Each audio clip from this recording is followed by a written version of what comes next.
नमस्कार दोस्तों, आपका हमारे YouTube चैनल में स्वागत है।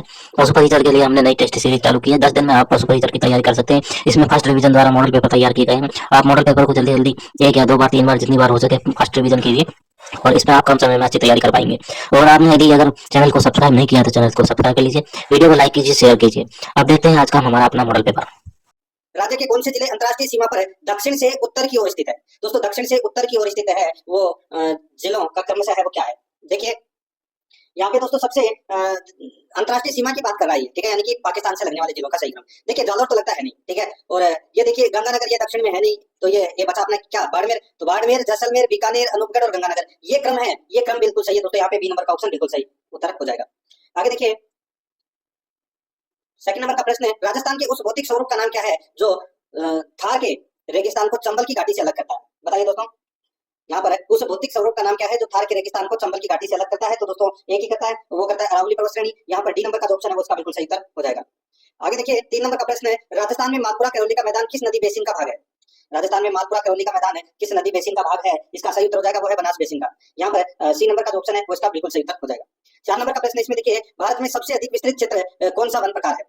भारत में सबसे अधिक विस्तृत क्षेत्र कौन सा वन प्रकार है? इसका राइट आंसर हो जाएगा उष्णकटिबंधीय शुष्क पर्णपाती वन। उष्णकटिबंधीय शुष्क पर्णपाती वन, यहाँ पर सी नंबर का जो ऑप्शन है वो इसका बिल्कुल सही उत्तर हो जाएगा।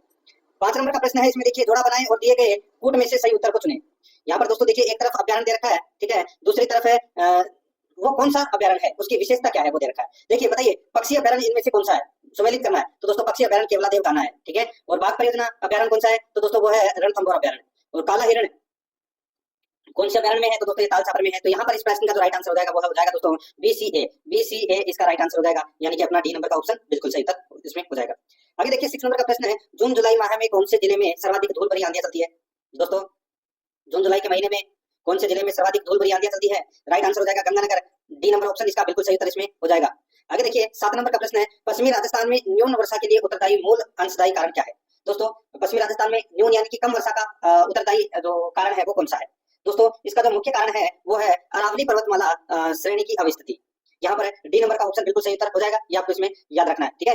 तो यहाँ पर डी नंबर ऑप्शन बिल्कुल सही। आप सभी को पता है कि ये जो मानसूनी वर्षा, यानी कि दोस्तों अरब सागरीय मानसूनी पवनों की दिशा के समानांतर बढ़ती है ये अरावली पर्वत श्रृंखला, ठीक है। इसकी वजह से पश्चिमी राजस्थान में कम वर्षा होती है।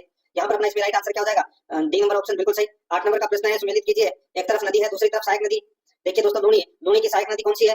तो दोस्तों लूणी की सहायक नदी जवाई है, ठीक है। माही की सहायक नदी कौन सी है? तो माही की सहायक नदियां दोस्तों सोम, जाका, मनास, चाक, मोरैन, हरण है। तो ये क्या है? तो दोस्तों ये माही की सहायक नदियां है। तो दोस्तों यहाँ पर माही की सोम हो जाएगा, ठीक है। साबरमती की सहायक नदियों के नाम है दोस्तों हथमती, मेखा, वात्रक, सही, वाकल। तो ये वाकल है वो दोस्तों साबरमती की सहायक नदी है। और काली सिंध की सहायक नदी दोस्तों परवन है, ठीक है। वो परवन, ये काली सिंध की सहायक नदियां है। यहाँ पर इस प्रश्न का जो राइट आंसर हो जाएगा वो हो जाएगा 3 4 1 2। 3 4 1 2 इसका बिल्कुल सही उत्तर इसमें हो जाएगा। बी नंबर का ऑप्शन बिल्कुल सही, 3 4 1 2। 9 नंबर का प्रश्न, इसमें देखिए, निम्नलिखित में से अजीत सागर बांध किस जिले में अवस्थित है? दोस्तों अजीत सागर बांध दोस्तों ये कहाँ पर है? तो इसका राइट आंसर हो जाएगा दोस्तों ये नीम का थाना में है। कहाँ पर है? नीम का थाना में। राइट आंसर हो जाएगा यहाँ पे डी नंबर का ऑप्शन बिल्कुल सही उत्तर हो जाएगा, ठीक है, याद रखना, डी नंबर ऑप्शन बिल्कुल सही। आगे देखिए, निम्न में से कौन इंदिरा गांधी नहर परियोजना को प्रस्तावित लाभार्थी जिला नहीं है? बताइए, निम्न में से कौन इंदिरा गांधी नहर परियोजना का प्रस्तावित लाभार्थी जिला नहीं है? तो दोस्तों इसका राइट आंसर क्या हो जाएगा? वो है, देखिए, सीकर है, नागौर है, जोधपुर है, पाली के अंदर तो दोस्तों जवाई बांध है बना हुआ है, तो वहां पर इंदिरा गांधी नहर की जरूरत भी नहीं है। तो यहाँ पर अपना इसमें राइट आंसर 1 नंबर का ऑप्शन बिल्कुल सही था इसमें हो जाएगा, याद रखना, ठीक है। आगे देखिए दोस्तों, यहाँ पे 11 नंबर का प्रश्न है, कौन सी नदी राजस्थान, मध्य प्रदेश, गुजरात और महाराष्ट्र की संयुक्त परियोजना है? दोस्तों ये नर्मदा नदी परियोजना की यहाँ पर बात हो रही है। यहाँ पर इसका राइट आंसर हो जाएगा 1 नंबर का ऑप्शन बिल्कुल सही। आगे देखिए दोस्तों, यहाँ पे 12 नंबर का प्रश्न है, राजस्थान के निम्नलिखित जिलों में से किसका जनसंख्या घनत्व न्यूनतम है? इन जिलों में जो सबसे कम जनसंख्या घनत्व है वो है दोस्तों किसका? तो चूरू जिले का जनसंख्या घनत्व है दोस्तों इनमें से सबसे कम है। कितना है? 147, ठीक है। गंगानगर का है 179, ये भी आपको इसमें याद रखना है। यहाँ पर अपना इसमें राइट आंसर हो जाएगा सी नंबर का ऑप्शन सही था, चूरू। आगे देखिए, 2011 की जनगणना के अनुसार राजस्थान की कुल जनसंख्या में अनुसूचित जनजाति की जनसंख्या का प्रतिशत है? बताइए दोस्तों, राजस्थान की कुल जनसंख्या में अनुसूचित जनजाति की जनसंख्या का प्रतिशत है 2011 की जनगणना के अनुसार, तो वो कितना है? तो वो है दोस्तों 13.5%। यहाँ पर सी नंबर का ऑप्शन बिल्कुल सही उत्तर इसमें हो जाएगा। आगे देखिए, 14 नंबर का प्रश्न है, राजस्थान भू क्षेत्र में लंबाई की दृष्टि से राज्य से गुजरने वाले निम्नलिखित राष्ट्रीय राजमार्गों का सही अवरोही क्रम कौन सा है? बताइए, राजस्थान भू क्षेत्र में लंबाई की दृष्टि से राजस्थान से गुजरने वाले निम्नलिखित राष्ट्रीय राजमार्गों का सही अवरोही क्रम है, तो वो अवरोही क्रम है दोस्तों राष्ट्रीय राजमार्ग संख्या 52, 11, 62 और 48। यहाँ पर अपना इसमें बी नंबर का जो ऑप्शन है वो इसका बिल्कुल सही उत्तर इसमें हो जाएगा। आगे देखिए दोस्तों, यहाँ पे उत्तरलाई हवाई अड्डा राजस्थान के किस जिले में स्थित है? दोस्तों ये स्थित है बाड़मेर में। कहाँ पर? बाड़मेर में। डी नंबर ऑप्शन बिल्कुल सही।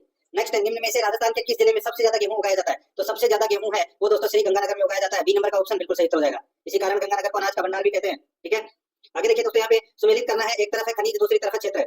यहाँ पर आप देख सकते हैं दोस्तों, तांबा तांबा खनिज का जो क्षेत्र है वो दोस्तों कौन कौन से हैं? तो दोस्तों सभी को पता होगा, खेतड़ी, सिंगाड़ा, कोदरीबा। तो यहाँ पर कोदरीबा है वो तांबा का क्षेत्र है। और जिप्सम दोस्तों, जिप्सम का जो उत्पादन है वो दोस्तों जामसर में होता है, बिल्कुल सही है। सीसा दस्ता का जो उत्पादन है वो दोस्तों कहाँ होता है? तो ये रामपुरा अंगूचा में होता है, और रॉक फॉस्फेट का जामरकोटड़ा में। तो यहाँ पर इस प्रश्न का जो राइट आंसर हो जाएगा वो है दोस्तों इसमें 2 1 4 3, इसका बिल्कुल सही उत्तर हो जाएगा। 2 1 4 3 यानी कि एक नंबर ए नंबर का जो ऑप्शन है वो इसका बिल्कुल सही। 18 नंबर का प्रश्न है, इसमें देखिए राजस्थान में प्रथम चीनी मिल प्रारंभ की गई थी। तो प्रथम चीनी मिल प्रारंभ की गई थी तो दोस्तों ये भोपाल सागर में प्रारंभ की गई थी। यहाँ पर अपना इसमें सी नंबर का ऑप्शन राइट आंसर हो जाएगा, भोपाल सागर में। आगे देखिए, लिंग्विस्टिक सर्वे ऑफ इंडिया के लेखक कौन है? लिंग्विस्टिक सर्वे ऑफ इंडिया के लेखक कौन है? इसका राइट आंसर हो जाएगा वो है George Grierson. George Abraham Grierson linguistic survey of India पुस्तक के लेखक हैं ये। ए नंबर ऑप्शन बिल्कुल सही उत्तर हो जाएगा।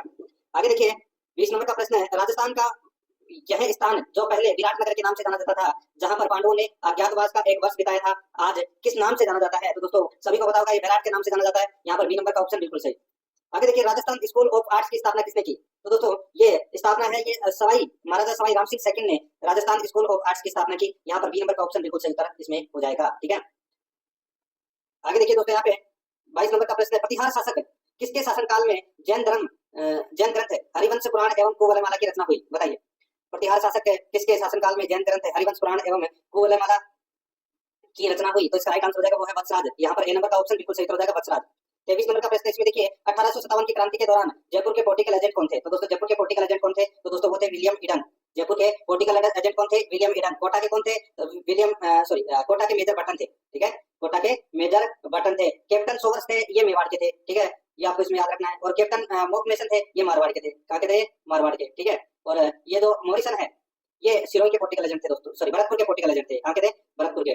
तो यहाँ पर और जेटी हॉल है वो सिरोही के पॉलिटिकल एजेंट थे। यहाँ पर अपना इसमें राइट आंसर हो जाएगा सी नंबर का ऑप्शन बिल्कुल सही। आगे देखिए, 24 नंबर का प्रश्न है, जागीरदार राव कृष्ण सिंह ने बिजोलिया में किसी किसान की बेटी की शादी होने पर एक नया कर 5 रुपए का भुगतान की शुरुआत की। उस नए कर का नाम क्या दिया गया? दोस्तों किसान की बेटी की शादी होने पर 5 रुपए का एक कर लगा दिया गया था। उस कर का नाम है वो क्या रखा गया था? उसका नाम रखा गया था चौरी कर। यहाँ पर अपना इसमें सी नंबर का ऑप्शन बिल्कुल सही हो जाएगा, चौरी कर। 25 नंबर का प्रश्न इसमें देखिए, भगत आंदोलन किस क्षेत्र में शुरू हुआ था? भगत आंदोलन कौन से क्षेत्र में शुरू हुआ था? तो दोस्तों ये डूंगरपुर और बांसवाड़ा में शुरू हुआ था। यहाँ पर बी नंबर का ऑप्शन बिल्कुल सही हो जाएगा। आगे देखिए, यहाँ पे निम्नलिखित में से कौन मेवाड़ प्रजामंडल से संबंधित थे? दोस्तों मेवाड़ प्रजामंडल की जो स्थापना है वो माणिक्यलाल वर्मा ने की थी, और इसके प्रथम अध्यक्ष बने थे भगवंत सिंह मेहता। तो यहाँ पर अपना इसमें राइट आंसर क्या हो जाएगा? ए नंबर का ऑप्शन बिल्कुल सही। 27 नंबर का प्रश्न इसमें देखिए, आजादी के बाद रियासतों के एकीकरण से एक नया राज्य राजस्थान बना। ठीक है, आजादी के बाद रियासतों के एकीकरण से एक नया राज्य राजस्थान बना। नवनिर्मित राज्य में विभिन्न प्रकार के 5 उच्च न्यायालय कार्यरत थे। निम्नलिखित में से कौन सा स्थान उनमें से एक नहीं है? वो अपने को यहाँ पर दोस्तों बताना है। बहुत ही अच्छा प्रश्न है दोस्तों। देखिए, पहले रियासतों में अपने अपने उच्च न्यायालय और अधीनस्थ न्यायालय है वो कार्यरत थे। ठीक है, और राजस्थान राज्य का उद्घाटन दोस्तों 30 मार्च 1949 को हुआ था। ठीक है, उस समय दोस्तों जयपुर, जोधपुर, बीकानेर, उदयपुर और अलवर में 5 रियासतकालीन उच्च न्यायालय को दोस्तों समाप्त कर दिया गया था। ठीक है, तो यहाँ पर दोस्तों अपने को बताना है कि इनमें से कौन सा नहीं था। तो दोस्तों देखिए, जयपुर था, जोधपुर था, बीकानेर था, कोटा नहीं था। ठीक है, जयपुर, जोधपुर, बीकानेर, उदयपुर और अलवर ये 5 थे। यहाँ पर कोटा नहीं था, तो यहाँ पर सी नंबर का ऑप्शन राइट आंसर हो जाएगा। आगे देखिए, राजस्थान में स्वतंत्रता आंदोलन के दौरान गिरफ्तार होने वाली राजस्थान की पहली महिला कौन थी? तो दोस्तों पहली महिला थी वो थी अंजना देवी चौधरी। यहाँ पर बी नंबर का ऑप्शन राइट आंसर हो जाएगा, अंजना देवी चौधरी। आगे देखिए, 29 नंबर का प्रश्न है, राजस्थान के निम्नलिखित में से किस जिले में मेवाती भाषा बोली जाती है? तो मेवाती भाषा है वो बोली जाती है, राइट आंसर हो जाएगा वो है अलवर और भरतपुर जिलों में। अलवर और भरतपुर जिलों में ये मेवाती भाषा बोली जाती है। यहाँ पर सी नंबर का ऑप्शन बिल्कुल सही उत्तर इसमें हो जाएगा। आगे देखिए, 30 नंबर का प्रश्न, सूर्यमल मिश्र जो राजस्थान की एक रियासत के 19वीं सदी के दरबारी कवि थे, उन्होंने एक उत्कृष्ट कृति वंश भास्कर लिखी, जिसका मुख्य विषय कौन से वंश का इतिहास है? बताइए दोस्तों, सीधा सा है। देखिए, सूर्यमल मिश्र ने वंश भास्कर लिखी थी, और उसमें मुख्य विषय है वो कौन सा वंश था? वो था दोस्तों हाड़ा चौहान। यहाँ पर अपने इसमें राइट आंसर हो जाएगा हाड़ा चौहान। दोस्तों ये बूंदी के महाराव राम सिंह के दरबारी कवि थे सूर्यमल मिश्र। ठीक है, यहाँ पर अपना इसमें राइट आंसर क्या हो जाएगा? हाड़ा चौहान का इतिहास है दोस्तों, इसका मुख्य विषय था वंश भास्कर का। बी नंबर ऑप्शन बिल्कुल सही। आगे देखिए, 31 नंबर का प्रश्न, मौसर क्या है? बताइए दोस्तों, मौसर क्या है? तो ये राजस्थान में मृत्यु भोज की प्रथा को मौसर कहते हैं। यहाँ पर सी नंबर ऑप्शन बिल्कुल सही। 32 नंबर का प्रश्न है, एक शासक एवं संत पिपा किस स्थान से संबंधित थे? तो दोस्तों इसका राइट आंसर हो जाएगा वो इसमें कौन सा? तो दोस्तों वो है गागरोन। ठीक है, गागरोन के थे। यहाँ पर डी नंबर का जो ऑप्शन है वो इसका बिल्कुल सही हो जाएगा, गागरोन झालावाड़ के। आगे देखिए दोस्तों, अब इनका दोस्तों आप सभी को नाम तो पता ही होगा। ठीक है, आगे देखिए यहाँ पे संत पिपा। ठीक है, आगे देखिए दोस्तों, 33 नंबर का प्रश्न है, निम्नलिखित में से कौन से संत राजस्थान के नहीं? बताइए दोस्तों, इसका जो राइट आंसर हो जाएगा कौन से संत राजस्थान के नहीं है? तो सही उत्तर हो जाएगा दोस्तों इसमें संत रामानंद। संत रामानंद, ये उत्तर भारत में रामानंदी संप्रदाय का प्रसार किया था इन्होंने, ठीक है। और इनका जो जन्म है वो दोस्तों प्रयागराज में हुआ था। यहाँ पर इसका राइट आंसर हो जाएगा सी नंबर ऑप्शन, बिल्कुल सही। आगे देखिए राजस्थानी परिधान के प्रतीक है, तो दोस्तों पगड़ियां हैं, पाजामे हैं, परके और पायजामे हैं, राइट आंसर हो जाएगा समस्त वर्णित विकल्प, डी नंबर ऑप्शन बिल्कुल सही। आगे देखिए मेमंद आभूषण कहलाता है, तो दोस्तों मेमंद आभूषण है वो सिर का आभूषण है, ये मेमंद, यहाँ पर ए नंबर ऑप्शन बिल्कुल सही। आगे देखिए राजस्थान में उमर फारूक मेवाती का संबंध किस क्षेत्र से था? उमर फारूक मेवाती का संबंध है वो दोस्तों संगीत से था, यहाँ पर बी नंबर का ऑप्शन बिल्कुल सही हो जाएगा, संगीत से। आगे देखिए सुमेलित कीजिए, एक तरफ वाद्य यंत्र है दूसरी तरफ जाती है, ठीक है। यहाँ पर देखिए सारंगी वाद्य यंत्र की जो जाति है वो कौन सी है, तो वो दोस्तों लंगा है, ठीक है। और पुंगी वाद्य यंत्र का संबंध है वो कौन सी जाति से है, तो दोस्तों वो कालबेलिया से है। और कामायचा का जो संबंध है वो है दोस्तों मांगणियार से, और रावण हत्ता का जो प्रयोग है वो दोस्तों भोपे करते हैं। तो यहाँ पर अपना इसमें राइट आंसर क्या हो जाएगा, हो जाएगा 3 4 2 1, 3 4 2 1 इसका राइट आंसर हो जाएगा, यानी कि अपना सी नंबर ऑप्शन बिल्कुल सही। 38 नंबर का प्रश्न, लोक देवता गोगा जी किस शासक के समकालीन थे? दोस्तों महमूद गजनवी के समकालीन थे, ए नंबर का ऑप्शन बिल्कुल सही, ठीक है। आगे देखिए दोस्तों, और गोगा जी को दोस्तों जहार पीर इन्हें नहीं कहा था, ए नंबर ऑप्शन बिल्कुल सही। आगे देखिए निम्न में से किस देवी को शिशु रक्षक लोक देवी माना जाता है? तो दोस्तों ये माना जाता है महामाया को, महामाया माता, यहाँ पर डी नंबर का ऑप्शन बिल्कुल सही हो जाएगा। इनका जो मंदिर है वो मावली उदयपुर में स्थित है। आगे देखिए 40 नंबर का प्रश्न, निम्नलिखित में से कौन सा त्योहार होली के लगभग एक पखवाड़ा बाद मनाया जाता है? बताइए कौन सा त्योहार होली के लगभग एक पखवाड़ा बाद मनाया जाता है? राइट आंसर हो जाएगा दोस्तों वो है इसमें गणगौर, ठीक है। राइट आंसर हो जाएगा यहाँ पे सी नंबर का ऑप्शन बिल्कुल सही, गणगौर। 41 नंबर का प्रश्न, मेले और जिले के निम्नलिखित जोड़ों में से कौन सा जोड़ा सही ढंग से मेल नहीं खाता? यहाँ पर देखिए करनी माता मेला बीकानेर जिले में पड़ता है, बिल्कुल सही है। रामदेवरा मेला जैसलमेर जिले में पड़ता है, बिल्कुल सही है। बेणेश्वर मेला बांसवाड़ा दे रखा है, गलत हो जाएगा, ये दोस्तों कहाँ पर पड़ता है, तो ये डूंगरपुर जिले में पड़ता है, ठीक है। तो यहाँ पर सी नंबर का ऑप्शन राइट आंसर हो जाएगा, कैला देवी मेला करौली जिला, सही है, ठीक है। C number option right answer. आगे देखिए 42 नंबर का प्रश्न है, फड़ एक प्रकार की स्क्रोल चित्रकारी है जो स्थानीय देवताओं और भगवानों की विस्तृत धार्मिक कहानियों का वर्णन करती है। फड़ पर पहला डाक टिकट भारत सरकार द्वारा 1992 में जारी किया गया था, और यह राजस्थान के निम्नलिखित में से किस स्थानीय देवी देवताओं से संबंधित है? तो दोस्तों इसका राइट आंसर हो जाएगा वो है देवनारायण जी, यहाँ पर इसका राइट आंसर हो जाएगा देवनारायण जी, याद रखना, ठीक है। आगे देखिए दोस्तों 43 नंबर का प्रश्न है, राजस्थान की किस रियासत और विशेष रूप से कौन से शासक ने ब्लू पार्टी को संरक्षण दिया? तो दोस्तों ब्लू पार्टी को संरक्षण है वो किसने दिया? तो यहाँ पर इसका जो राइट आंसर हो जाएगा वो है अपना इसमें ब्लू पार्टी को संरक्षण दिया दोस्तों जयपुर के सवाई राम सिंह द्वितीय ने। यहाँ पर बी नंबर का जो ऑप्शन है वो इसका बिल्कुल सही हो जाएगा। आगे देखिए 44 नंबर का प्रश्न, चित्तौड़ दुर्ग में स्थित है कीर्ति स्तंभ किसको समर्पित है? तो दोस्तों ये कीर्ति स्तंभ है वो किसको समर्पित है? तो ये जैन तीर्थकर आदिनाथ को समर्पित है। ये यहाँ पर ए नंबर का जो ऑप्शन है वो इसका बिल्कुल सही उत्तर इसमें हो जाएगा। आगे देखिए 45 नंबर का प्रश्न है, चित्तौड़गढ़ दुर्ग के प्रथम द्वार पांडवपोल के पास बने चबूतरे पर निम्न में से किसका स्मारक बना हुआ है? दोस्तों बताइए चित्तौड़गढ़ दुर्ग में स्थित है कीर्ति स्तंभ, ठीक है, वो जैन तीर्थकर आदिनाथ को समर्पित है। और दोस्तों यहाँ पर देखिए ये जो पांडल पोल के पास बने चबूतरे पर किसका स्मारक बना हुआ है? इसका राइट आंसर हो जाएगा दोस्तों रावत बाघ सिंह का, यहाँ पर डी नंबर का ऑप्शन राइट आंसर हो जाएगा, ठीक है, रावत बाघ सिंह का स्मारक बना हुआ है। आगे देखिए दोस्तों यहाँ पे हवा महल की पहली मंजिल का नाम क्या है? दोस्तों हवा महल की पहली मंजिल का नाम है प्रताप मंदिर, ठीक है। राइट आंसर इसमें डी नंबर का ऑप्शन बिल्कुल सही हो जाएगा। देखिए पहली मंजिल का नाम है प्रताप मंदिर, दूसरी का है रतन मंदिर, तीसरी का है विचित्र मंदिर, और चौथी का है प्रकाश मंदिर, और पांचवी का है दोस्तों हवा मंदिर। यहाँ पर अपना इसमें डी नंबर का ऑप्शन बिल्कुल सही। आगे देखिए रानी जी की बावड़ी का निर्माण है किसके द्वारा कौन से सन में राजा के शासन काल में करवाया गया था? दोस्तों ये बहुत ही अच्छा प्रश्न है। देखिए रानी जी की बावड़ी का जो निर्माण है वो करवाया था दोस्तों लाड कंवर द्वारा 1699 ईस्वी में राव अनिरुद्ध सिंह के काल में इसका निर्माण करवाया गया था। यहाँ पर ए नंबर का ऑप्शन बिल्कुल सही उत्तर इसमें हो जाएगा, ठीक है। ये लाड कंवर है, ये नाथावती ने करवाया था। आगे देखिए यहाँ पे भवानी नाट्यशाला किस जिले में स्थित है? भवानी नाट्यशाला किस जिले में स्थित है? इसका राइट आंसर हो जाएगा वो है झालावाड़ में। यहाँ पर ए नंबर का ऑप्शन बिल्कुल सही हो जाएगा, झालावाड़ में। आगे देखिए निम्न में से कौन सा लोक नृत्य होली पर नहीं किया जाता? होली पर दोस्तों पनिहारी नृत्य है वो नहीं किया जाता, बाकी गैर नेता और संग तीनों किए जाते हैं। डी नंबर ऑप्शन बिल्कुल सही। आगे देखिए गलता तीर्थ पर स्थित मंदिर किस देवता को समर्पित है? गलता तीर्थ पर स्थित मंदिर किस देवता को समर्पित है? तो ये समर्पित है दोस्तों सूर्य को। यहाँ पर डी नंबर का जो ऑप्शन है वो इसका बिल्कुल सही हो जाएगा, सूर्य को। देखिए ऑक्सीजन की उपस्थिति में अयस्कों को गर्म करने की क्रिया को क्या कहा जाता है? ऑक्सीजन की उपस्थिति में अयस्कों को गर्म करने की क्रिया को क्या कहा जाता है? तो दोस्तों उसको कहा जाता है भंजन, भंजन बोलते हैं उसे। यहाँ पर ए नंबर का ऑप्शन बिल्कुल सही हो जाएगा, भंजन, ठीक है। आगे देखिए दोस्तों यहाँ पे 52 नंबर का प्रश्न है, एक बंद निकाय में भौतिक एवं रासायनिक परिवर्तन के समय कौन सा गुण अपरिवर्तित रहता है? दोस्तों गुण कौन सा अपरिवर्तित रहता है? तो इसमें देखिए द्रव्यमान है वो अपरिवर्तित रहता है, ठीक है, द्रव्यमान में कोई परिवर्तन नहीं होता है। यहाँ पर अपना इसमें right answer C number option बिल्कुल सही। आगे देखिए प्रकाश का उसके घटक रंगों में विभाजन को क्या कहते हैं? प्रकाश का उसके घटक रंगों में विभाजन को क्या कहते हैं? उसको कहते हैं दोस्तों विक्षेपण बोलते हैं। यहाँ पर सी नंबर का ऑप्शन राइट आंसर विक्षेपण बोलते हैं। नेक्स्ट आगे देखिए निम्नलिखित में से कौन सा युग्म सही सुमेलित नहीं है? कौन सा युग्म सही सुमेलित नहीं है? दोस्तों यहाँ पर देखिए एक तरफ दोस्तों धातु दे रखी है, ठीक है, दूसरी तरफ है उसके अयस्क दे रखे हैं। अब यहाँ पर देखिए एल्यूमिनियम का अयस्क दोस्तों बॉक्साइट है, ठीक है, बिल्कुल सही है। कॉपर का यहाँ पे सिनेबाद दे रखा है, गलत हो जाएगा दोस्तों। कॉपर का जो कॉपर धातु का जो अयस्क है वो है दोस्तों पाइराइट है, याद रखना, पाइराइट है, ठीक है। और जिंक का हो जाएगा दोस्तों कैलामाइन, बिल्कुल सही है। आयरन का हेमेटाइट है, बिल्कुल सही है। यहाँ पर बी नंबर का ऑप्शन राइट आंसर हो जाएगा, ये इसमें सही सुमेलित नहीं दे रखा। आगे देखिए, निम्नलिखित में से किस धातु का गलनांक सबसे कम है? किस धातु का गलनांक सबसे कम है? तो दोस्तों पारद यानी कि पारे का, तो यहाँ पर अपना सी नंबर का ऑप्शन राइट आंसर हो जाएगा। मरकरी भी बोल सकते हैं इसको, ठीक है। आगे देखिए, निम्नलिखित धातुओं में से कौन सी धातु तांबे की तुलना में अधिक अभिक्रियाशील है? निम्नलिखित धातुओं में से कौन सी धातु तांबे की तुलना में अधिक अभिक्रियाशील है? तो इसका राइट आंसर हो जाएगा वो है लोहा। यहाँ पर डी नंबर का जो ऑप्शन है वो इसका बिल्कुल सही हो जाएगा, लोहा। आगे देखिए, यहाँ पे 57 नंबर का प्रश्न है, एल्यूमिनियम किससे प्राप्त किया जाता है? एल्यूमिनियम किससे प्राप्त किया जाता है? तो दोस्तों इसका राइट आंसर हो जाएगा ये बॉक्साइट से प्राप्त किया जाता है दोस्तों। यहाँ पर डी नंबर का ऑप्शन बिल्कुल सही हो जाएगा। एल्यूमिनियम मुक्त अवस्था में नहीं पाई जाती, ठीक है, ये आपको याद रखना है। इसके मुख्य एल्यूमिनियम के मुख्य खनिज बॉक्साइट, फेल्सपार और क्रोमोलाइट है। आगे देखिए, यहाँ पे 58 नंबर प्रश्न है, मधुमक्खी के द्वारा काटे जाने पर राहत देने के लिए किसका उपयोग किया जाता है? तो दोस्तों इसमें बेकिंग सोडे का उपयोग है वो किया जाता है, ठीक है। तो यहाँ पर अपना इसमें राइट आंसर क्या हो जाएगा, यानी कि खाने के सोडे का उपयोग किया जाता है दोस्तों, बी नंबर ऑप्शन बिल्कुल सही। आगे देखिए दोस्तों, यहाँ पे निम्नलिखित में से कौन सा परजीवी सिर्फ मेजबान जीव की कोशिकाओं के भीतर ही प्रजनन करता है? बताइए कौन सा परजीवी सिर्फ मेजबान जीव यानी कि होस्ट ऑर्गेनिज्म की कोशिकाओं के भीतर ही प्रजनन करता है? इसका राइट आंसर हो जाएगा वो है दोस्तों वायरस। यहाँ पर ए नंबर का ऑप्शन बिल्कुल सही, वायरस। आगे देखिए, जब एक वस्तु एक अवतल दर्पण से अनंत दूरी पर है तो उससे बनने वाले प्रतिबिंब की स्थिति क्या होगी? तो दोस्तों वो होगी दर्पण के फोकस पर, दर्पण के फोकस पर। तो यहाँ पर अपना इसमें right answer A number option हो जाएगा। 61 नंबर का प्रश्न है, दूरदृष्टि दोष से पीड़ित व्यक्ति के नेत्र में किसी वस्तु का प्रतिबिंब कहाँ पर बनता है? किसी वस्तु का प्रतिबिंब कहाँ पर बनता है? तो ये रेटिना के पीछे बनता है। यहाँ पर सी नंबर का ऑप्शन राइट आंसर हो जाएगा, रेटिना के पीछे। आगे देखिए दोस्तों, यहाँ पे 62 नंबर का प्रश्न है, निकट दृष्टि दोष के निराकरण के लिए प्रयुक्त किया जाता है? निकट दृष्टि दोष के निराकरण के लिए प्रयुक्त किया जाता है, इसका राइट आंसर हो जाएगा वो है इसमें अवतल लेंस। यहाँ पर बी नंबर का ऑप्शन बिल्कुल सही हो जाएगा, अवतल लेंस। आगे देखिए, यहाँ पे 63 नंबर प्रश्न है, शरीर में समन्वय किसके द्वारा होता है? शरीर में समन्वय किसके द्वारा होता है? तो दोस्तों ये तंत्रिका तंत्र एवं अंतःस्रावी तंत्र, तंत्रिका तंत्र एवं अंतःस्रावी तंत्र के द्वारा होता है। यहाँ पर बी नंबर का जो ऑप्शन है वो इसका बिल्कुल सही इसमें हो जाएगा। आगे देखिए, यहाँ पे 64 नंबर का प्रश्न है, कौन सी ग्रंथि अन्य अंतःस्रावी ग्रंथियों के कार्य को नियंत्रित करती है?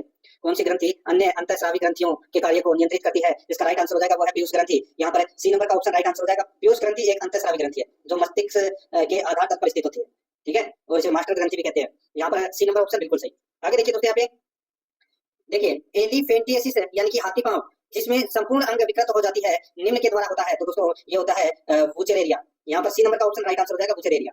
आगे देखिए, 66 नंबर का प्रश्न है, सूची फर्स्ट को सूची सेकंड से सुमेलित करना है। दोस्तों यहाँ पर देखिए, मलेरिया कौन सा रोग है? तो दोस्तों ये प्रोटोजोआ जनित रोग है दोस्तों, ये ठीक है। पोलियो है ये विषाणु जनित रोग है ये, और तपेदिक है ये दोस्तों जीवाणु जनित रोग है, और दाद है ये कवक है जनित रोग है। तो यहाँ पर अपना इसमें राइट आंसर क्या हो जाएगा, वो है DCBA, इसका बिल्कुल सही उत्तर हो जाएगा, DCBA। तो यहाँ पर एक ए नंबर का जो ऑप्शन है वो इसका बिल्कुल सही। आगे देखिए, इबोला क्या है? दोस्तों ये इबोला एक वायरस जनित रोग है दोस्तों, ये ठीक है। पश्चिमी अफ्रीका में सीमित एक विषाणु रोग है दोस्तों ये, ठीक है, और इसमें ए नंबर का ऑप्शन राइट आंसर हो जाएगा। और ये इबोला रोग की जो पहचान है वो सर्वप्रथम 1976 में इबोला नदी के पास स्थित एक गांव में की गई थी, ठीक है, और इसी नदी के नाम पर दोस्तों इसका जो नाम है वो इबोला पड़ा, ठीक है। तो यहाँ पर अपना इसमें राइट आंसर क्या हो जाएगा, ए नंबर ऑप्शन बिल्कुल सही। आगे देखिए, थैलेसीमिया के रोगी में शरीर निम्न के संश्लेषण की क्षमता नहीं रखता। थैलेसीमिया के रोगी में शरीर निम्न के संश्लेषण की क्षमता नहीं रखता, इसका जो राइट आंसर हो जाएगा वो है दोस्तों हीमोग्लोबिन। यहाँ पर सी नंबर का जो ऑप्शन है वो इसका बिल्कुल सही हो जाएगा, हीमोग्लोबिन। आगे देखिए, यहाँ पे 69 नंबर प्रश्न है, डीएनए का चाकू कहलाता है? डीएनए का चाकू क्या कहलाता है? तो दोस्तों ये कहलाता है प्रतिबंधित है एंडोन्यूक्लियेज, प्रतिबंधित है एंडोन्यूक्लियेज, ये डीएनए का चाकू कहलाता है। यहाँ पर सी नंबर का ऑप्शन बिल्कुल सही इसमें हो जाएगा। 70 नंबर का प्रश्न इसमें देखिए, मेंडल का स्वतंत्र अपव्यूहन का नियम किसके अवलोकनों पर आधारित है? मेंडल का स्वतंत्र अपव्यूहन का नियम किसके अवलोकनों पर आधारित है? इसका राइट आंसर हो जाएगा वो है दोस्तों इसमें, बताइए कौन सा? तो वो है द्विसंकरण। यहाँ पर बी नंबर का ऑप्शन बिल्कुल सही हो जाएगा, द्विसंकरण। आगे देखिए, यहाँ पे दो अथवा अधिक भिन्न आनुवंशिकी युक्त पादपों को क्रॉस कर फसल की नई किस्म का निर्माण कहलाता है। दो अथवा अधिक भिन्न आनुवंशिकी युक्त पादपों को क्रॉस कर फसल की नई किस्म का निर्माण कहलाता है, तो वो क्या कहलाता है? वो कहलाता है संकरण। यहाँ पर डी नंबर का ऑप्शन बिल्कुल सही हो जाएगा, संकरण। 72 नंबर का प्रश्न है, इसमें देखिए, निम्नलिखित में से किसे पुलों होते हैं ना, ठीक है, लोहे के जंगले और धातुओं से बनी सभी वस्तुओं को नुकसान पहुंचाता है? तो दोस्तों इसका जो राइट आंसर हो जाएगा वो है इसमें जंग, ठीक है। जंग लगने से दोस्तों लोहे के जंगले पुल होते हैं, और धातुओं से बनी जो वस्तुएं हैं वो जंग की वजह से दोस्तों क्या होती है, उनको नुकसान होता है, उनका दोस्तों अवनयन होता है, ठीक है। तो यहाँ पर अपना इसमें राइट आंसर डी नंबर का ऑप्शन बिल्कुल सही इसमें हो जाएगा। आगे देखिए दोस्तों, यहाँ पे गैल्वेनीकरण एक ऐसी प्रक्रिया है जिसका उपयोग निम्नलिखित में से किसमें जंग लगने से रोकने के लिए किया जाता है? गैल्वेनीकरण एक ऐसी प्रक्रिया है जिसका उपयोग निम्नलिखित में से किसमें जंग लगने के रोकने के लिए किया जाता है? इसका राइट आंसर हो जाएगा वो है दोस्तों लोहा। यहाँ पर ए नंबर का ऑप्शन बिल्कुल सही हो जाएगा, लोहा, ठीक है। आगे देखिए दोस्तों, यहाँ पे मस्तिष्क में पोन्स जोड़ता है, मस्तिष्क में पोन्स जोड़ता है, तो इसका राइट आंसर हो जाएगा वो है सेरिबेलम के दो लोब्स को। यहाँ पर बी नंबर का ऑप्शन बिल्कुल सही हो जाएगा, ठीक है। आगे देखिए, यहाँ पे मंगोलिज्म एक आनुवंशिक विकार है जो एक अतिरिक्त गुणसूत्र संख्या की उपस्थिति के कारण होता है।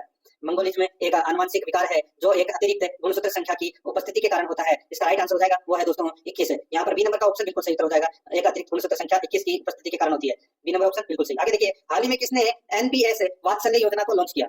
किसने एनपीएस वात्सल्य योजना को लॉन्च किया? इसका राइट आंसर हो जाएगा वो है दोस्तों निर्मला सीतारमण ने। ठीक है, यहाँ पर डी नंबर का ऑप्शन बिल्कुल सही, निर्मला सीतारमण। अनुसंधान और विकास ब्यूरो ने हाल ही में अपना स्थापना दिवस मनाया, इसका मुख्यालय कहाँ पर है? दोस्तों इसका जो मुख्यालय है वो नई दिल्ली में है। कहाँ पर है? नई दिल्ली में। राइट आंसर हो जाएगा सी नंबर ऑप्शन सही। आगे देखिए, टोयोटा किर्लोस्कर मोटर ने हाल ही में व्हीकल लोन के लिए किस बैंक के साथ समझौता किया है? तो ये क्या है दोस्तों? यूनियन बैंक ऑफ इंडिया के साथ दोस्तों समझौता किया है। यहाँ पर बी नंबर का ऑप्शन बिल्कुल सही हो जाएगा। आगे देखिए, हाल ही में किस मंत्रालय ने एसएचई बॉक्स पोर्टल लॉन्च किया है? तो दोस्तों ये क्या है, किसने? तो ये महिला एवं बाल विकास मंत्रालय ने किया है। दोस्तों केंद्रीय महिला एवं बाल विकास मंत्री अन्नपूर्णा देवी ने दोस्तों नया ये CHE बॉक्स पोर्टल है वो लॉन्च किया है। ठीक है, तो इसमें क्या होता है? इसमें यौन उत्पीड़न की शिकायतों का समाधान होता है। ठीक है, यहाँ पर इसका right answer B number option हो जाएगा।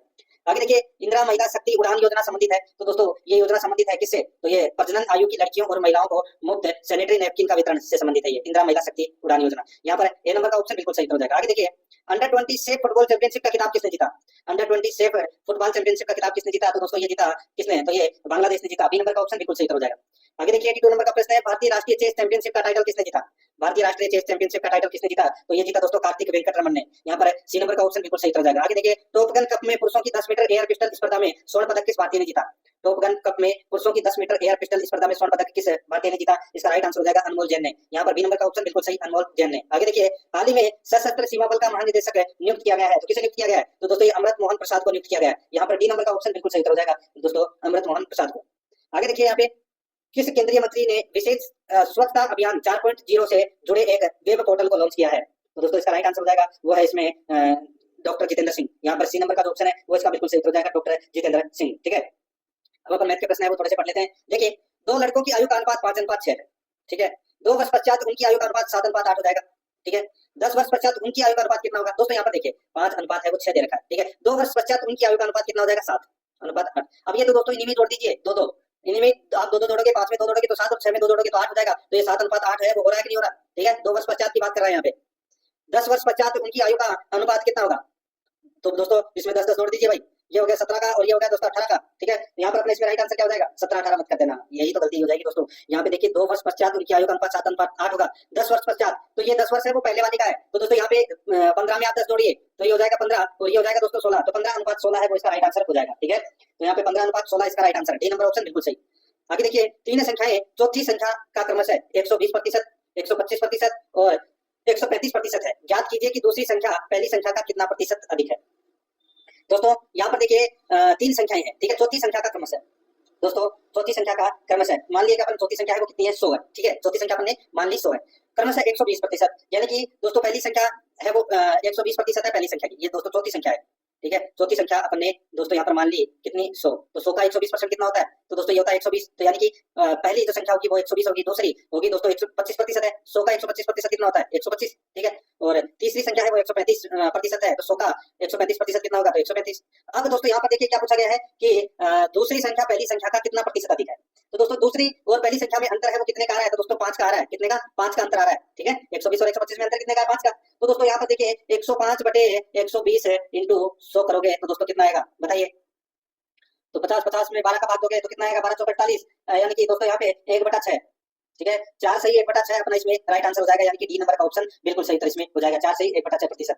आगे देखिए यहाँ पे 88 नंबर का प्रश्न है, चीनी के मूल्य में 30% की वृद्धि हो जाती है, यानी कि 100 रुपए किलो चीनी है, 30% की वृद्धि हो गई। अब कितने की हो गई? 130 की। सीता को चीनी की खपत में कितने प्रतिशत कम कर देनी चाहिए कि उसके व्यय में कोई वृद्धि ना हो? ठीक है दोस्तों, यहाँ पे देखिए खपत में कमी कितनी करनी होगी? दोस्तों यहाँ पे सीधा सा है भाई, वृद्धि अगर 130% की हो रही है तो दोस्तों यहाँ पे कितना? 30/130 इंटू 100 कर दीजिए, राइट आंसर आपके पास में निकल कर आ जाएगा। 0 से 0 कटेगा। ठीक है, 300 में आप 13 का भाग दे दीजिए, राइट आंसर निकल कर आ जाएगा कितना? 23 सही 1/13 इसका राइट आंसर हो जाएगा। 23 सही 1/13% की दोस्तों अपने को इसमें कमी कर देनी चाहिए ताकि उसके व्यय में कोई वृद्धि ना हो। राइट आंसर इसमें ए नंबर ऑप्शन सही। आगे देखिए, यदि एक वस्तु का क्रय मूल्य 12,040 है, एक वस्तु का क्रय मूल्य 12,040 है तथा हानि 32% है, तो वस्तु का विक्रय मूल्य क्या होगा? वस्तु का विक्रय मूल्य है वो क्या होगा वो बताना है। दोस्तों यहाँ पर देखिए एक वस्तु का क्रय मूल्य 1240 है, ठीक है, तथा हानि 32% है, हानि इसमें 32% है। तो दोस्तों सीधा सा इसमें देखिए क्या करेंगे भाई, 1240 है इंटू 32% की इसमें हानि है। ठीक है, ये तो क्रय मूल्य हो गया 1240। तो यहाँ पे दोस्तों 68 है भाई, 32 है वो घटा लेंगे 100 में से, तो 68/100 बस कुछ नहीं करना आपके पास में, इसको आप काटोगे 0 से ये 0 कट गया। ठीक है, तो यहाँ पे इसको आप काटोगे तो दोस्तों इसका राइट आंसर आ जाएगा, वो है 843.20। 843.20 विक्रम मूल्य होगा दोस्तों यहाँ पर। सी नंबर का ऑप्शन बिल्कुल सही। आगे देखिए 90 नंबर का प्रश्न है। एक देखिए, उन्नति को एक समान 696 रुपए में बेचने पर 13% की हानि हुई। ठीक है, उन्नति को एक सामान 696 रुपए में बेचने पर 13% की हानि हुई, यानी कि सामान है वो ज्यादा का है। ठीक है, अब दोस्तों यहाँ पर देखिए 10% लाभ पाने के लिए उसे सामान का मूल्य कितना बढ़ाना चाहिए। दोस्तों देखिए यहाँ पे भाई ये जो 696 है, ठीक है, ये 87% है, 13% की हानि हुई है दोस्तों, तो अपने को 100% निकालना है। ठीक है, अपन दोस्तों डायरेक्ट इसमें 10% प्रॉफिट निकाल लेते हैं। अगर आप 100% क्रय मूल्य इसका निकालना चाहते हैं तो यहाँ पे दोस्तों 100/87 कर दीजिए, और आप 10% प्रॉफिट भी निकालना चाहते हैं तो दोस्तों सीधा सा यहाँ पे अपने को क्या करना होगा, 110/87 कर दीजिए। ठीक है, तो क्रय मूल्य के साथ में प्रॉफिट जुड़ के आ जाएगा, तो आप इसको काटोगे तो दोस्तों कितना आ जाएगा, ये 880 आ जाएगा। ठीक है, और अब दोस्तों आप यहाँ पर देख सकते हैं कि 880 में से 696 घटा लीजिए तो कितना आएगा, 184। तो दोस्तों 184 अपने को क्या करना होगा दोस्तों, बढ़ा हुआ मूल्य है वो 184 अंकित करना पड़ेगा। ठीक है, तो यहाँ पर इसका राइट आंसर हो जाएगा सी नंबर ऑप्शन बिल्कुल सही। आगे देखिए 91 नंबर का प्रश्न है। 32,000 की धनराशि पर 4 वर्ष के लिए 10% वार्षिक की दर से चक्रवर्ती ब्याज और साधारण ब्याज का अंतर बताइए। दोस्तों सीधा सा आप निकाल सकते हैं, जैसे 32,000 का दोस्तों 4 वर्ष के लिए वार्षिक दर से चक्रवर्ती ब्याज, दोस्तों चक्रवर्ती ब्याज आप निकालोगे तो दोस्तों इसमें देखिए 110/100 इंटू 110/100 इंटू 110/100 इंटू 110/100। ठीक है, और ये अपनी 32,000 की राशि। एक तो दोस्तों चक्रवर्ती ब्याज तो आप ऐसे निकाल लोगे, और साधारण ब्याज है वो दोस्तों नॉर्मल सी बात है भाई, इसमें 32,000 है तो 32,000 का 10% कितना हो गया, तो 3200 रुपए हो गया, तो 3200 को 4 से मल्टीप्लाई कर लीजिए। ठीक है, तो 32 दूनी 64, और 64 64 कितने हो गए दोस्तों, 128, यानी कि 12,800। ठीक है, 12,800, तो इसमें क्या हो गया, साधारण ब्याज हो गया। और आप दोस्तों इसी प्रकार आप इसमें माइनस कर लोगे। ठीक है, तो इसमें चक्रवर्ती ब्याज निकल कर आ जाएगा 14,851 माइनस 14,851.2 में से ये 12,800 घटा दीजिए, आपके पास में उत्तर आ जाएगा 2,051.2। ठीक है, तो यहाँ पर अपने इसमें राइट आंसर क्या हो जाएगा, ए नंबर ऑप्शन बिल्कुल सही।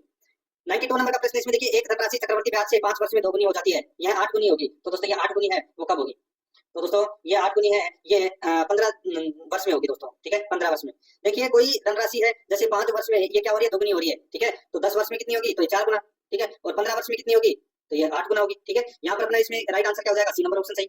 आगे देखिए एक राशि 15 वर्षों में साधारण ब्याज की दर से स्वयं का 3 गुना हो जाती है, ब्याज की वार्षिक दर है वो ज्ञात करनी है। बताइए, स्वयं का 3 गुना हो जाती है, दर क्या होगी बताइए। दोस्तों यहाँ पर आप देख सकते हैं क्या पूछा है कि एक राशि 10 वर्षों में साधारण ब्याज की दर से स्वयं का 3 गुना हो जाती है, यानी कि कोई 100 रुपए की वस्तु है। ठीक है, और ये 10 साल में कितनी हो जाती है, 300, यानी कि दोस्तों 200 रुपए इसमें क्या है, ब्याज है। ठीक है, तो ये 10 वर्षों में हो रही है, 200 में 10 का भाग दे दीजिए, कितना आएगा, 20%, तो 20% इसमें दर हो जाएगी। बी नंबर ऑप्शन बिल्कुल सही। आगे देखिए 2 वर्षों के लिए प्रति वर्ष 4% साधारण ब्याज की दर से मूलधन 3675 पर अर्जित ब्याज कितना होगा। बताइए दोस्तों, यहाँ पे दोस्तों यहाँ पर दिया गया मूलधन है वो यहाँ पे 3675 दे रखा है, दर है वो यहाँ पे 4% दे रखी है, समय है वो दोस्तों 2 वर्ष दे रखा है। तो क्या करना है, कुछ नहीं करना, यहाँ पे 3600 देखिए 3675 इंटू दोस्तों दर 4 समय 2/100। ठीक है, बस कुछ भी नहीं करना, इसको काटना है। ठीक है, जैसे इसको काट दिया दोस्तों यहाँ से 25 से, ठीक है 4 से 25 बार कट गया। ठीक है, ऐसे ही दोस्तों अगर आप इसको काटोगे आपस में तो यहाँ पर 294 आ जाएगा, कितना 294, तो यहाँ पर 294 अर्जित ब्याज का होगा, तो यहाँ पर सी नंबर का ऑप्शन बिल्कुल सही। आगे देखिए यदि ए अनुपात बी 5:9 तथा बी अनुपात सी 6:11 हो तो ए सी का मान है वो क्या होगा। दोस्तों ए अनुपात है बी अनुपात है सी, तो यहाँ पे ए और बी का अनुपात कितना दे रखा है, 5:9। ठीक है, तो यहाँ पर 5:9। ठीक है, और बी और सी का कितना दे रखा है, तो दोस्तों बी और सी का दे रखा है 6:11। ठीक है, बस कुछ नहीं करना। अब दोस्तों वही अपने को तीनों का अनुपात निकालना है, तो आप अनुपात निकालेंगे तो 6×5 = 30। ठीक है, और 9×6 = 54, और दोस्तों ये 11 है तो 11 × 9 कितना हो जाएगा, 99। तो यहाँ पर दोस्तों 30:54:99 आ गया। अब दोस्तों आप इसको किससे काट सकते हैं, तो इसको 30 से काट सकते, सॉरी 3 से काट सकते हैं। तो दोस्तों यहाँ पर देखिए ये आ गया 30 में 3 का भाग दिया तो कितना आ गया, 10, कितना आ गया 10, 54 में 3 का भाग दिया तो दोस्तों कितना आ गया 18, और 99 में 3 का भाग दिया तो 33। तो यहाँ पर दोस्तों 10:18:33 आ गया। तो यहाँ पे ए और सी का मान पूछा है, तो दोस्तों इसका ए और सी का हो जाएगा 10:33। यहाँ पर अपना सी नंबर का ऑप्शन राइट आंसर हो जाएगा। आगे देखिए एक थैली में 5 रुपए, 2 रुपए और 1 रुपए के सिक्के हैं जो क्रम से 4:5 और 6 के अनुपात में है। यदि थैली में कुल 216 रुपए है तो थैली में 5 रुपए के सिक्कों की संख्या है वो कितनी होगी। भाई दोस्तों आप इसको नॉर्मल तरीके से भी कर सकते हैं, जैसे कि भाई 5 रुपए के कितने सिक्के हैं, तो 5 रुपए के 4 सिक्के हैं। ठीक है, तो ये 20 रुपए हो गए। ठीक है, और दोस्तों देखिए यहाँ पे 2 रुपए के इसमें 5 सिक्के तो कितने हो गए 10, और 1 रुपए के दोस्तों 6 सिक्के तो कितने हो गए दोस्तों, कितने 36, तो 216 में 216 के अंदर आप 36 का भाग दे लीजिए। ठीक है, 216 में आपने 36 का भाग दिया तो कितना आ गया 6 आ गया, कितना आ गया 6। ठीक है, अब 5 रुपए के सिक्कों की संख्या है वो अपने को यहाँ पर ज्ञात करनी है। अनुपात कितना दे रखा है, 4 अनुपात दे रखा है, तो 6 को 4 से मल्टीप्लाई कर लीजिए, 24 आ जाएगा। यहाँ पर अपना C number option right answer. आगे देखिए, एक कक्षा में कुछ लड़कियों का औसत वजन 56.4 केजी है, बाद में 53.2 केजी, 54.6 केजी, 52.8 केजी और 54 केजी वजन की 4 लड़कियों ने कक्षा छोड़ दी। परिमाणतः कक्षा में शेष लड़कियों का औसत वजन 275 ग्राम बढ़ जाता है। तो शुरुआत में लड़कियों की संख्या कितनी थी? दोस्तों अब आप ऑप्शन उठा के इस प्रश्न को कर लेना, डायरेक्ट मैं आपको इसका उत्तर बता रहा हूँ, इसमें 44 आएगा दोस्तों, ठीक है, ए नंबर ऑप्शन बिल्कुल सही। आगे देखिए, किसी कक्षा के दो वर्ग ए और बी हैं, जिनमें क्रमशः 38 और 42 छात्र हैं। यदि ए वर्ग के छात्रों का औसत वजन 55 केजी है, ठीक है, यानी कि 38 इंटू 55, ठीक है, और बी वर्ग के छात्रों का औसत वजन 32 केजी है, तो यहाँ पे 42 इंटू 32, तो कक्षा में सभी छात्रों का औसत वजन क्या होगा दोस्तों? क्या होगा भाई? इनको आप क्या करोगे? मल्टीप्लाई करके जोड़ दो। तो भाई 38 इंटू 55 कितने होते हैं? तो दोस्तों ये होते हैं 2090, और 42 इंटू 32 कितने होते हैं? तो दोस्तों ये होते हैं 1344।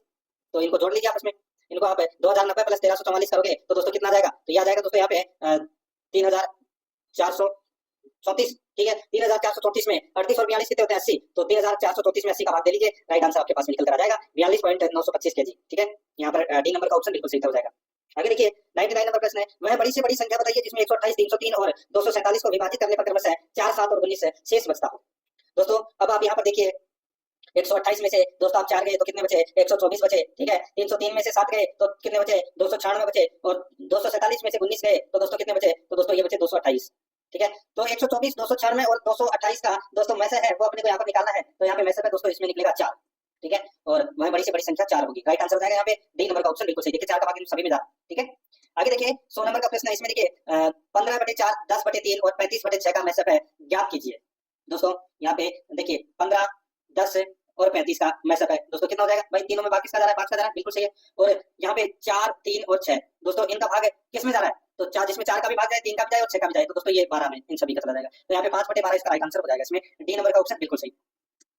अब देखिए दोस्तों यहाँ पे 101 नंबर का प्रश्न है, पशुओं में कर्तन दांत की संख्या कुल कितनी होती है? पशुओं में कर्तन दांत की कुल संख्या है वो होती है दोस्तों 8, ठीक है, 4 जोड़ी होती है 8, यहाँ पर बी नंबर ऑप्शन बिल्कुल सही। आगे देखिए, भारत में कौन सा चरवाहा समुदाय अरुणाचल प्रदेश में पाया जाता है? तो अरुणाचल प्रदेश में कौन सा पाया जाता है दोस्तों? मोनपा है, ये अरुणाचल प्रदेश में पाया जाता है, ठीक है, ये आपको इसमें याद रखना है। और ये गुज्जर बकरवाल है, ये जम्मू कश्मीर में पाए जाते हैं, और गद्दी है, ये हिमाचल प्रदेश में पाए जाते हैं, और रायका है, ये राजस्थान में।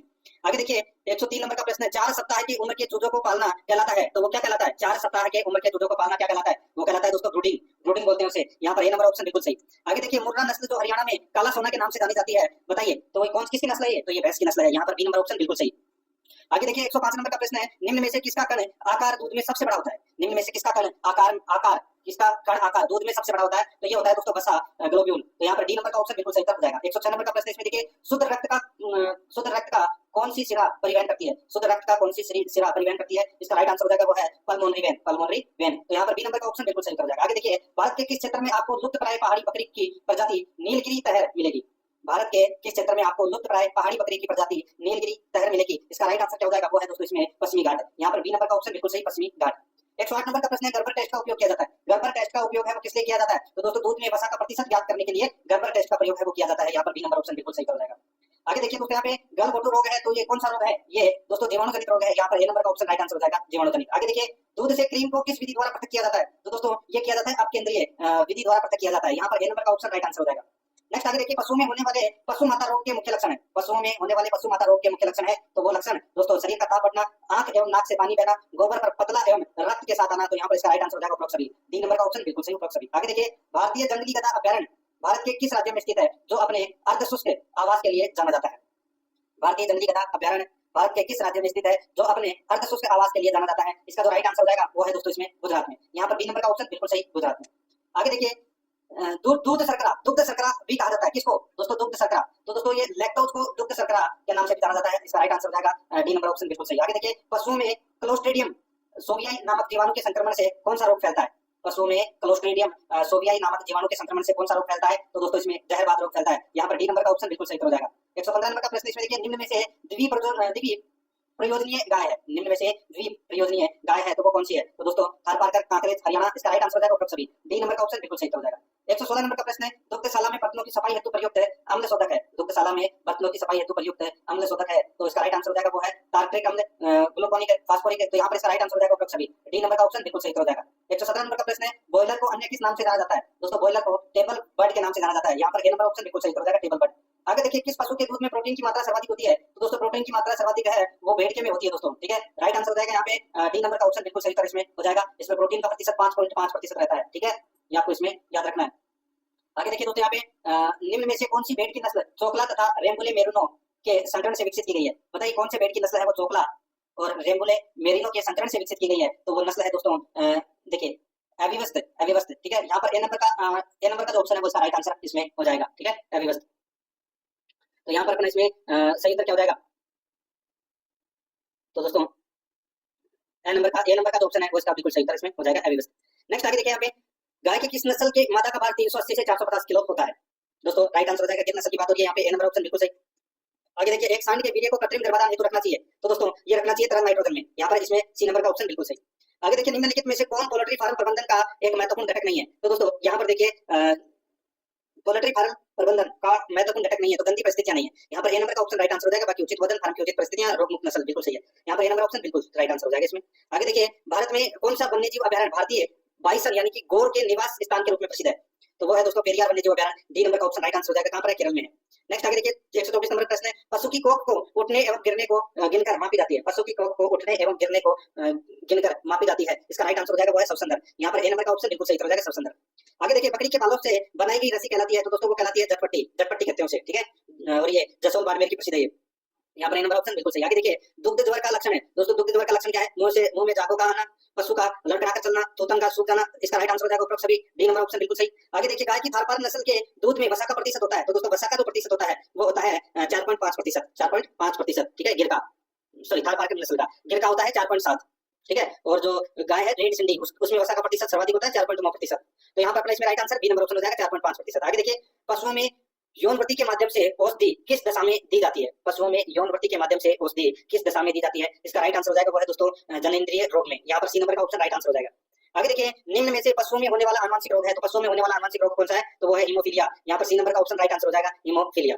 आगे देखिए पशुओं में चींचड़ी बुखार का रोग होता है, पशुओं में चींचड़ी बुखार का रोग होता है, तो वो होता है हो जाएगा दोस्तों इसमें प्रोटोजोआ द्वारा। यहाँ पर सी नंबर का ऑप्शन बिल्कुल सही हो जाएगा, प्रोटोजोआ द्वारा। आगे देखिए खूनी पेचिश का रोग वाहक है, खूनी पेचिश का रोग वाहक है, तो वो है दोस्तों प्रोटोजोआ। यहाँ पर भी इसमें राइट आंसर क्या हो जाएगा? प्रोटोजोआ, ठीक है। ए नंबर ऑप्शन बिल्कुल सही। आगे देखिए थैलेला रोग से प्रभावित पशु अंग है, तो वो कौन सा है? तो वो है दूध बनाने वाली कोशिकाएं। यहाँ पर बी नंबर का ऑप्शन बिल्कुल सही हो जाएगा। 133 नंबर प्रश्न है पशु आवास में केटल शेड की दीवारों की ऊंचाई होती है। पशु आवास में केटल शेड की दीवारों की ऊंचाई होती है, तो दोस्तों ये ऊंचाई होती है 5 फुट की। यहाँ पर अपना ए नंबर का ऑप्शन बिल्कुल सही। आगे देखिए पाकिस्तान और भारत के बीच नई सीमा रेखा बनने से चरवाहों का क्या प्रभाव पड़ा? तो दोस्तों क्या प्रभाव पड़ा? उनकी आवाजाही सीमित हो गई। यहाँ पर सी नंबर का ऑप्शन बिल्कुल सही। आगे देखिए निम्न में से कौन सा अंग द्वितीयक श्वसन अंग है? कौन सा अंग द्वितीयक श्वसन अंग है? इसका राइट आंसर हो जाएगा वो है दोस्तों मुख। यहाँ पर सी नंबर का जो ऑप्शन है वो इसका बिल्कुल सही उत्तर इसमें हो जाएगा, ठीक है। आगे देखिए दोस्तों यहाँ पे डेयरी फार्म कचरे की प्रबंधन पद्धति है, डेयरी फार्म कचरे की प्रबंधन पद्धति है, तो वो कौन सी है? तो दोस्तों वो है कंपोस्टिंग, रिसाइकलिंग, रेडरिंग, तो इसका राइट आंसर हो जाएगा उपरोक्त सभी। डी नंबर ऑप्शन बिल्कुल सही। आगे देखिए दुग्ध संरचना में निम्न में से किस तत्व का सबसे अधिक प्रतिशत होता है? तो सबसे अधिक प्रतिशत है वो दोस्तों पानी का होता है, तो यहाँ पर सी नंबर का ऑप्शन राइट आंसर। आगे देखिए ब्याने के बाद गाय जो पहला दूध देती है उसे क्या कहते हैं? उसे दोस्तों क्या बोलते हैं? खीस बोलते हैं, ठीक है। राइट आंसर हो जाएगा वो है कोलोस्टम। यहाँ पर बी नंबर का ऑप्शन बिल्कुल सही, कोलोस्टम। आगे देखिए पोल्ट्री ग्रेड निर्धारित करने के लिए कौन से कारक उपयोग किए जाते हैं? तो दोस्तों वो किए जाते हैं मांस का भराव, वसा की परत, पंखों की सफाई, तो यहाँ पर अपना इसमें डी नंबर ऑप्शन बिल्कुल सही हो जाएगा। आगे देखिए भैंस के दूध में पानी का प्रतिशत होता है, तो दोस्तों कितना होता है? तो दोस्तों 87 से 90% होता है। आगे देखिए किस कोशिकांग को कोशिका का मास्टर कहा जाता है? तो दोस्तों राइट आंसर हो जाएगा इसमें वो है नाभिक को। डी नंबर ऑप्शन बिल्कुल सही। आगे देखिए गाय भैंस में प्रसव के तुरंत बाद का प्रथम दूध कहलाता है, तो वो कहलाता है दोस्तों खीस। यहाँ पर ए नंबर का ऑप्शन राइट आंसर हो जाएगा खीस। आगे देखिए मादा पशुओं की प्रसूति पीड़ा कम करने के लिए प्रयोग करते हैं, तो दोस्तों वो करते हैं अल्कोहल का। यहाँ पर ए नंबर का ऑप्शन राइट आंसर अल्कोहल। आगे देखिए दोस्तों यहाँ पे जाइगोमेटिक लार ग्रंथि किसमें पाई जाती है? तो दोस्तों ये पाई जाती है कुत्ते में। यहाँ पर ए नंबर का ऑप्शन राइट आंसर हो जाएगा कुत्ते में। आगे देखिए सांड के वीर्य का पीएच मान कितना होता है? तो वो होता है दोस्तों 6.5। यहाँ पर बी नंबर ऑप्शन बिल्कुल सही। आगे देखिए विश्व में ऊँटों में सबसे सुंदर नस्ल है, तो वो कौन सी है? तो वो है दोस्तों बीकानेरी। यहाँ पर बी नंबर का ऑप्शन बिल्कुल सही। आगे देखिए माता के ताव यानी कि गर्मी में आने पर अधिक सक्रिय एवं प्रभावशाली होने वाला हार्मोन है, तो वो कौन सा है? तो वो है दोस्तों कौन सा? तो वो है एस्ट्रोजन, एस्ट्रोजन। यहाँ पर डी नंबर का ऑप्शन बिल्कुल सही हो जाएगा, एस्ट्रोजन। आगे देखिए ब्लैक डायमंड कहा जाता है, तो ब्लैक डायमंड किसको कहा जाता है? तो दोस्तों भैंस को ब्लैक डायमंड की संज्ञा दी गई है। आगे देखिए न्यूट्रोफिल्स भाग है, तो दोस्तों न्यूट्रोफिल्स भाग है ये श्वेत रक्त कोशिका के ग्लूनोसाइट का भाग है ये न्यूट्रोफिल्स। तो यहाँ पर ए नंबर ऑप्शन बिल्कुल सही। आगे देखिए बोरान चरवाहा समुदाय किस देश में पाया जाता है? तो दोस्तों ये पाया जाता है कीनिया में। यहाँ पर सी नंबर का ऑप्शन बिल्कुल सही। दोस्तों आपने पशु परिचर का मॉडल पेपर देखा, हमारे सभी मॉडल पेपर प्ले लिस्ट में तैयार है। आप वहां से प्ले लिस्ट में से अपने पुराने मॉडल पेपर भी देख सकते हैं, सभी मॉडल पेपर प्ले लिस्ट में है। आप एक एक दो करके सभी मॉडल पेपर को फास्ट रिवीजन कर लीजिए। ये फास्ट रिवीजन से इसके अंदर जितने भी सवाल है आपको कम समय में जल्दी से जल्दी तैयारी मिलेगी। 10 दिन में हमारा टारगेट है, 10 दिन में पूरा कोर्स कंप्लीट करा दिया जाएगा। इसके अंदर आप हमारे मॉडल पेपर को देख करके अपनी तैयारी मजबूत कर सकते हैं। वीडियो देखने के लिए आपका बहुत बहुत धन्यवाद। चैनल को सब्सक्राइब कर लीजिए अगर सब्सक्राइब नहीं किया है तो।